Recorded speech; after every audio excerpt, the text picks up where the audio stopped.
All right, guys, it is early 2024. You have just started your term, or you're about to start your term, and you're trying to make this the best term yet and the best year yet to launch your career. How do we set our goals? How do we start making progress towards our goals? Well, this is the video, guys, that breaks it all down. So I want you guys to check out this intro and we'll get right to it. But stop making excuses, stop whining, right? Get at it. No excuses, just dominate. All right, guys, Dr. Andre Pines here, the Premed productivity expert. And like I said, today we're talking about goal setting for 2024, right? It is the year. All your hopes and dreams hinge on this year. Don't you feel like every year? I feel like every year, everything hinges on this year. Well, it truly does, because you'll never get this year back. So how do we make the most of it? How do we set our goals? How do we reach those goals? Well, a lot of people talk to you about SMART goals, right? Specific, measurable, attainable, realistic, timely, or whatever, time-oriented. I don't even know. Who cares about that? Everyone will teach you that. What I think the missing pieces are what we're going to talk about today, because everyone, you can watch any video on SMART goals. Today, we're gonna go beyond that. We're gonna step up a level from that. And the first step that I think, even before making our immediate short-term goals that a lot of people miss out on, is understanding and getting clear on what our long-term goal is. For many of you, you're watching this video, you're on my channel because you're a pre-med, you're a college student. For many of you guys, your goal is to become a doctor. Cool, that's your goal. That's your dream of your life. But for a lot of people, we stop there and we don't really get clear on that vision. And the reason it's so important to get clear, right? I call it clarity of vision, on our dream, on our big goal, our life goal, is because that thing is so far away that if it's murky and if it's blurry, it will not be more motivating to us than the immediate pleasures of doing the wrong thing right now. And so for many of us, what keeps us from reaching our goals and reaching our dreams, I tell everyone, anybody can get into medical school, but not everyone will. And the separator are the people who get into medical school, the people who don't quit and who are focused and determined and do the things required to get into medical school. So many students lose focus and do the wrong things. So how do we make ourselves do the right things? How do we stay focused? We get clear on what that means. What does becoming a doctor mean to you? What does graduating college mean to you, to your family, to your community, whatever it might be? We have to get clear on that. We have to write it down. We have to be able to see it. We have to be able to feel it. It has to be palpable to us so that we can be motivated and stay on track. For me, I said I want to become a doctor. At that time, right, I didn't have any doctors in my family. When I started college, I had no doctors in my family. I still have no doctors in my family, but I had no family members who even graduated college. And so when I started college, yes, I had this big dream of going to medical school, but I had no idea really what that meant. And I couldn't really see it. But it became very clear to me what that was. Earlier, I wasn't clear on it and I was messing up. And so I had to get clear on it because I had to become more consistent as a student. I had to become more focused as a student. And so I had to get clear on what becoming a doctor meant to me. For me, what becoming a doctor meant was not having to struggle the way my parents did to put food on the table for my brother and I. What becoming a doctor meant that I could have a career I could be proud of, right? That I could love to go to every day where I'm making a difference in people's lives. For me, becoming a doctor meant being a black face that other black faces could see and look to and say, you know what? He looks like me, right? He's gone through hardships. He got it done. I can get it done too. So it was all these things that were motivating to me. And so I got clear on really what that meant. And I could visualize it in my eye, making an impact like I do right now in these videos for you guys. And because of that, when things got hard, when I said, you know what, I gotta get the studying done. Oh my gosh, I don't feel like studying, I'd rather go party. I would snap back to my clear vision of what my long-term goal was. And so even though it was far away, it became so much more rewarding than going to that party because I could see my future kids' eyes looking at me with admiration as my kids do now. I could see students telling me, hey, Dr. Pines, I got into medical school because of you. Dr. Pines, I made these changes because you believed in me and I believed in me. Like, I saw that. And so that was the motivator and the driver for me. So that clarity of vision is the first step, guys, if you want to attain your goals in 2024.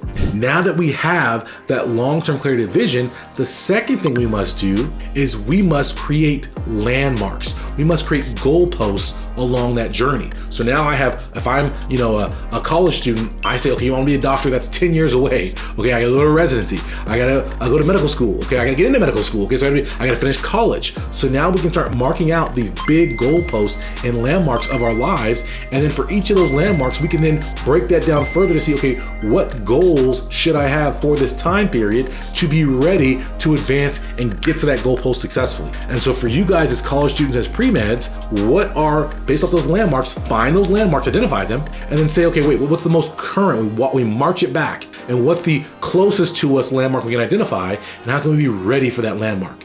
And so for you guys, right, it's early 2024, maybe your next landmark up is, hey, end of this semester. So by summertime, what do I want to have in place going on? That's now our landmark.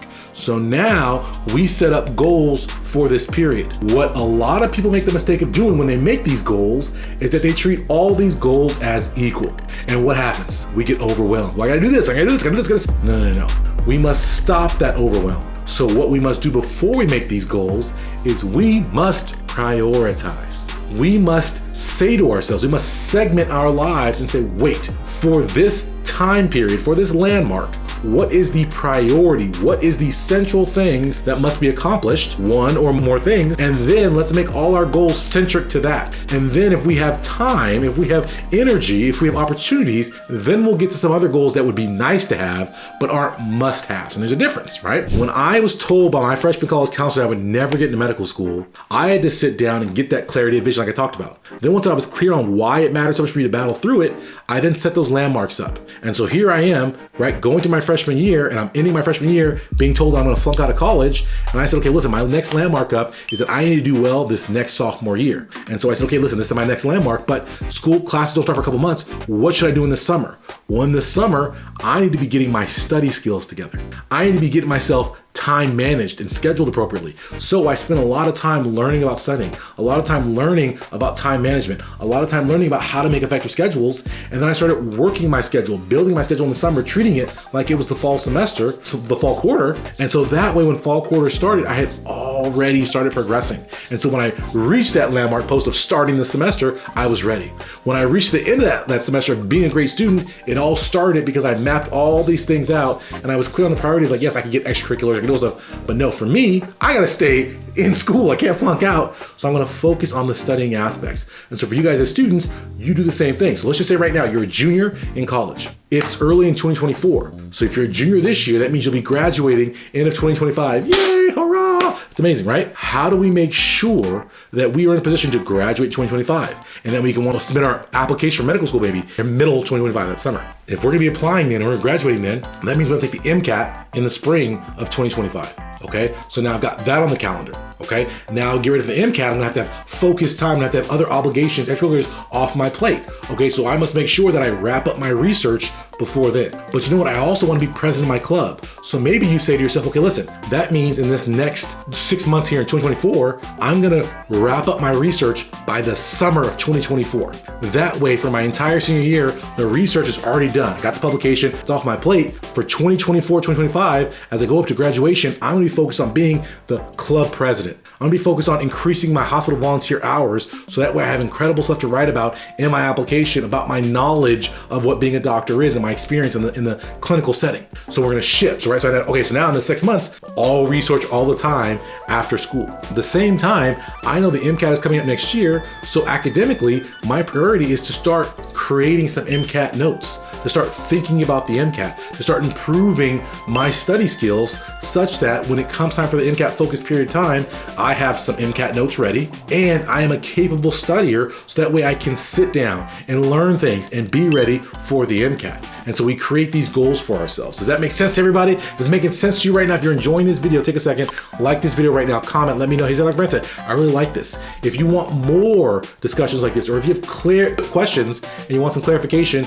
comment in the box below and I'll make sure I get back to you. The last thing I'll say when it comes to goals, right, is that when you make these goals, recognize that they're not set in stone. And it's important that we are constantly assessing where we are in terms of reaching our goals successfully, and that we are constantly making adjustments. So assessments and then adjustments based on those. For me, I like to every single day, I don't want to let errors stack up. So every single day at the end of my day, before I go to bed, I sit down and I write down, I look at, hey, did I stick to my schedule today? Hey, when I was sticking to my schedule, was I actually being effective in these things? Hey, is this how I should have spent my day? And then I look at what I have for tomorrow and I make adjustments to be more successful the next day. Then at the end of each week, I look at the week and I reflect in aggregate and say, wait a minute, this week, what could have been done better? What needs to be adjusted for next week and so forth? At the end of every big exam I have, a midterm or a final, I look at what I did in that class and I make an adjustment for the next thing. Same thing for the term. Okay, let's the term I had this goal to get straight A's. I didn't get there. What stopped me? And I make adjustments. That way I can meet that goal the next term. Huge mistakes students make with goals. They set a goal, and then when they're not on track, they don't make the adjustments until it's too late. And they just reestablish the goal. No, we've got to assess, make adjustments. Assess, make adjustments, and that's how we reach our goals, guys. Listen. If you are looking to make 2024 your best year yet, I highly encourage you to get into one of my powerful mini courses, right? Right now, link below, I have my mindset makeover. It's 3 days. You give me 3 days, I'll give you a brand new, fresh, successful student mindset. I also have my study jumpstart program. It's a 3-day course, which will give you some high impact for revolutionizing your approach to studying so you can get better grades with less stress and less time spent studying, guys. So check those out in the box below. Here's to you and a successful 2024. I hope you've enjoyed this video. If so, take a second, like this video, share this video, comment, say, hey, Dr. Price, you're doing your thing. I appreciate it. How do we always end? No excuses, just dominate, guys. That's it for another episode of the Premed Productivity Podcast. Show your love by smashing the like button and commenting in the box below. Today is the day, guys. No more excuses, no more complaining. You're going to take your future into your own hands. You're going to dominate. You're going to be successful. I challenge you. What are you going to do today to make your life better? Get to my website, premedproductivity.com. Grab a free ebook, sign up for a free webinar, and if you're really ready to transform, enroll in one of my life-changing courses or coaching programs. You have greatness inside you. Let me show you how to unlock it so you can dominate and make your dreams a reality. No excuses, just dominate.